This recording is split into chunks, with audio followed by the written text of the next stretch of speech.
Hi, my name is Arden Compton, and today I'm going to talk to you a little bit about what happens with addiction and brain chemistry. Now, it's really fascinating because there's many resources out there who are better authorities on this than I am. And just know that addiction really does a number on the brain, and it really does change brain chemistry and the neurology, and the brain begins to perceive things very differently.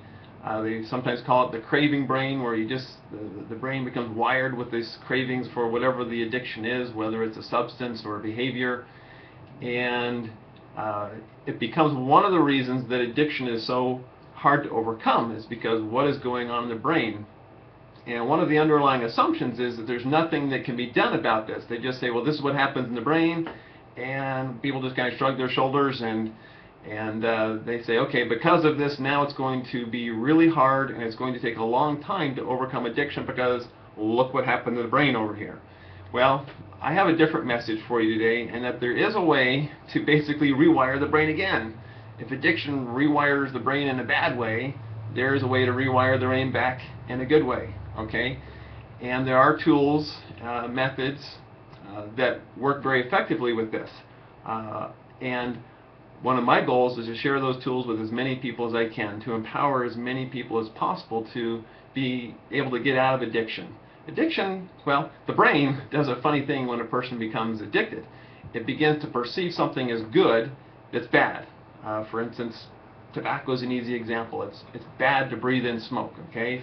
If the house is burning down, we don't run in and start breathing in the smoke because it's so awesome. No, that's what kills people is the smoke and the fire, right? And but when a person is first exposed to tobacco, many people will tell stories. Gosh, the first time I smoked, I got sick to my stomach, or I coughed and whatever. They have an unpleasant experience. But then what first is unpleasant and bad, as they persist in it, and something happens in the body and the brain chemistry, and now the body needs this bad substance to be able to cope and to be able to deal with stress and so on. And so there's an illusion that I need this bad substance to be able to survive. And that's all mixed up. Okay? You don't need the bad substance to survive, or the bad behavior. Whatever the addiction may be, the brain says, I've got to have this to survive, but you don't really have to have it to survive. The wiring in the brain really does get mixed up. And again, my message is one that there is hope, that there are tools that can straighten out the brain chemistry. I see it happening all the time, and they are very easy to use self-help tools that people can use on their own. And it is a wonderful thing to be able to see a person take an addictive craving, use some effective tools, and within half an hour or so, something that was a significant trigger to a craving is now zero trigger to a craving. When the brain begins to see things in light and truth, when we get this straightened out up here, and we can see what we're really looking at instead of the illusion. Because when there's an addiction, there becomes an illusion that this is going to help me. This is going to be a solution to my problem. If I will just use this substance, it's going to take away my stress. If I'll just use this substance, it's going to take away the pain in my life, or I can escape, or I can feel better in some way. And so a person will use this behavior or this substance for whatever reason to deal with the pain of life, and yet the pain of life persists. None of their problems went away when they were engaging in the addictive behavior or substance. And in fact, while they're engaging in the addictive behavior or substance, things might have gotten worse, and now they have another problem because there's an addiction. Well, just know there is hope, and that despite the effect that addiction has on brain chemistry, despite the fact that the brain gets wired in such a way that something that was bad seems good, now with the right tools and the right help, then the brain will see it in light and truth again. That you will be able to see clearly that this is not to your advantage. For instance, here's an example. I remember working with a gentleman who had some alcohol problems, and I had sitting in front of him his favorite can of beer, okay? And I had that there so we could really assess results. I like to measure results. And I had him smell his favorite beer.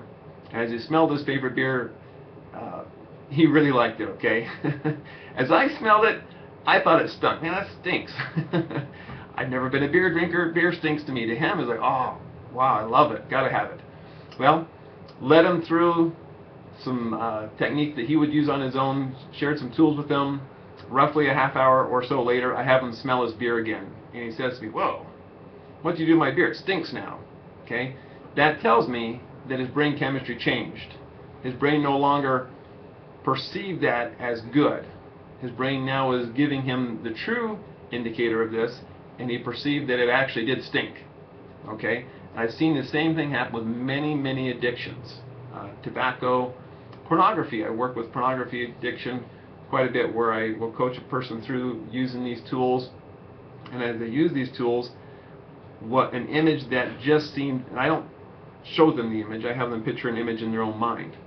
And as they picture an image in their own mind, and they think, wow, and they feel a strong trigger or arousal or reaction to the image, and then, you know, sometimes a few minutes, sometimes a half an hour, they'll go back to that image or a similar image, and there's zero response. And now it's very distasteful to them. Now they see that this was actually very offensive, and they find it to be repulsive, in fact.